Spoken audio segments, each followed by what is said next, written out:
Toads are on tour at the moment. Tonight they're playing the Hanley Victoria Hall. To say the least, they've had some mixed reviews of their shows around the country, so a bit earlier today I asked Julian Cope in for his version of how things are faring for their new lineup. It's going really well. I'd say it was the best group so far. You've always said that. You have to, yeah, that's just to keep them, that's the diplomacy side of it. Ronnie, the new bass player, is making Gary work harder, so the rhythm section's amazing at the moment. It's good to have Balfi back, even though it's strange to see somebody play keyboards the way he does, which is kind of like he's reading Look and Learn at the same time. I remember that. How did David actually come back? I mean, what was the situation that he returned in? I think he sneaked in. You weren't looking? Yeah. No, what happened was, we knew that something was wrong. I knew that something was wrong.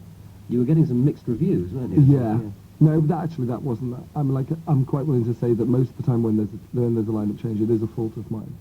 But the most challenging thing that I found was to bring Balfi back in, because there wasn't that friction. Like, Troy is a kind of a source of friction for me, but not as much as he should be, because he didn't have that kind of other character there to yell at me as well. And I know that in actual fact I work best when people are saying no, and Balfi provides the no, and he helps Troy provide some more no sort of thing. Do you think that the lineup that you have now, the feel you have now, is something that will last longer than the many other forms of Teardrop Explodes that we've seen? Yeah, I think by design we're actually unconsciously trying to keep it together. I like the people in the group. Yeah, I think I'm making quite an effort. It's hard, you know. I find it quite hard. I find it quite hard to get on with people and be with people all the time.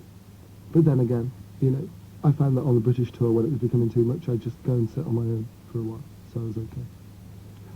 Have a little sulk in it. Yeah, get petulant. Talking of rows and things, I read the other day that you've had a little bit of a bust-up with a major television programme, Top of the Pops. That you and they are not getting on at the moment.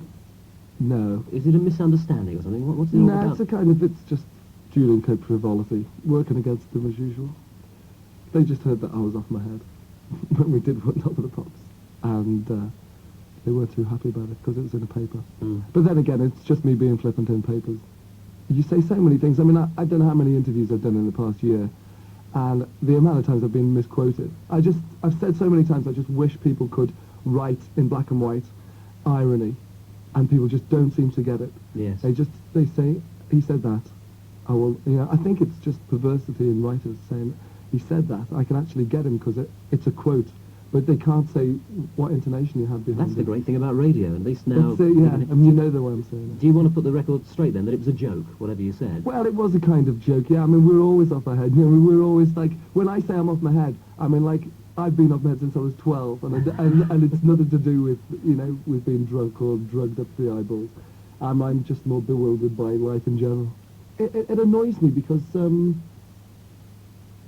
like, I haven't got time to keep explaining what I mean. If people don't get exactly what I mean, I'd like rather they interpreted it the way they get it and get something out of it that way.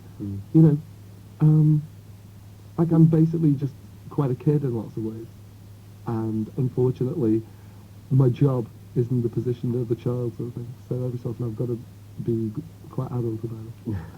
Let's be adult and talk a bit about your involvement with another half of your life, so to speak, the whole zoo empire, whatever we want to call it. I mean, is that as important to you as the Teardrops now? Yeah, kind of. Well, in as much as creating an entity is always been the most important thing. The last single Zoo put out was January 80, which was Treason, the original Treason. The follow-up is the new Wild Swan single, which I think is great, which is out at the moment, which is going really well. So it's quite a big deal to follow up Treason when you haven't done it, you know, for 2 years. Yeah. Then there's the Zoo compilation, which is coming out, which is us, the Bunny Man, various permutations of those groups. There's a lot of things. Yeah, we're doing a lot of work. Okay, Julian, thank